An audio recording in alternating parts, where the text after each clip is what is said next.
శ్రీరామనవమి శుభాకాంక్షలు. శ్రీరాముని జన్మదినోత్సవం యొక్క దైవిక కథ ద్వారా మా ప్రయాణానికి స్వాగతం. చాలా కాలం క్రితం అయోధ్య రాజ్యంలో రాజు దశరథుడు మరియు రాణి కౌసల్య సంతానం కోసం ఒక గొప్ప కర్మను నిర్వహించారు.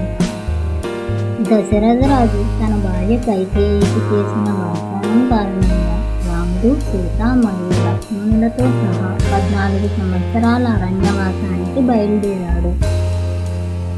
వారి అజ్ఞాతవాస సమయంలో రాముడు సీతను అపహరించిన దుష్ట రాక్షసుడు రావణుడితో అంతిమ యుద్ధంతో సహా అనేక సవాళ్లను ఎదుర్కొన్నాడు.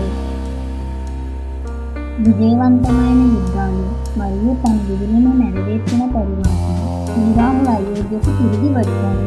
అక్కడ అతను సరైన రాజుగా పట్టాభిషేకం చేయబడ్డాడు. అతని వనవాసం ముగింపును సూచిస్తుంది.